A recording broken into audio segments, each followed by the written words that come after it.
Maintenant, nous allons vérifier dans Bible, la seule version authentique, où il n'y a pas d'erreur, il n'y a pas de contradiction, il n'y a pas de mensonge. Donc, Kalatambale.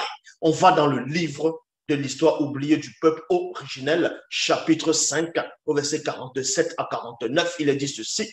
Un homme ne doit pas se marier et avoir plusieurs femmes. Virgule. Je m'arrête dans la virgule. Il y en a dans les profondeurs. Donc, avant de poursuivre, il y a beaucoup de personnes qui vont se dire, oui, mais il y a dans certains pays, la polygamie est approuvée.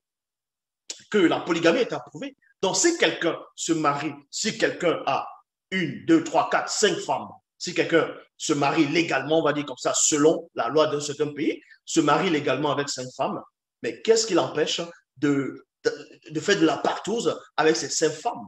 Est-ce qu'il y a une loi qui interdit à un homme qui a peut-être cinq femmes, on va dire comme ça, on ne va pas dire copine, ainsi de suite, ou concubine, on va dire cinq femmes mariées légalement.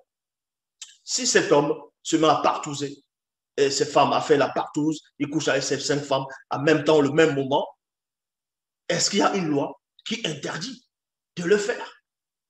Et oui, cette loi existe, mais sauf que les faux juifs et ce qu'on va appeler les biblistes sont venus, ils ont retiré cela, ils ont tout fait, ils ont changé cela, ils ont approuvé la polygamie parce que celui qui est polygame a un esprit de partouze, d'un partouzeur en même temps.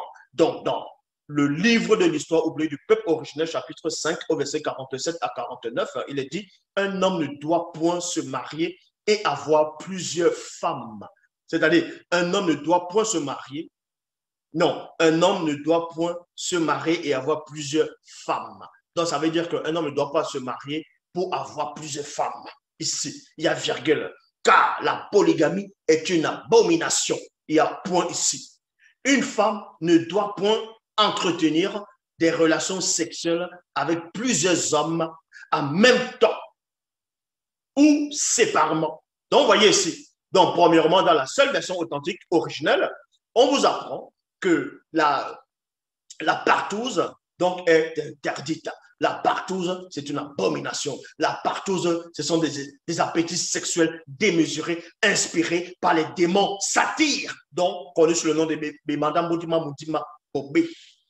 Une femme ne doit point entretenir des relations sexuelles avec plusieurs hommes en même temps. Ça s'appelle la partouze ou séparément. Séparément, ici, c'est les tisa. Donc, une femme ici va avoir son jumba là, son shoga ici, là, deuxième bureau là-bas, ainsi de suite, et passe. Ça, c'est de la prostitution. C'est ce que la vraie version explique ici. Et aucun homme ou femme ne doit avoir de relations sexuelles avant le mariage. Donc, voici ce qui est dit ici.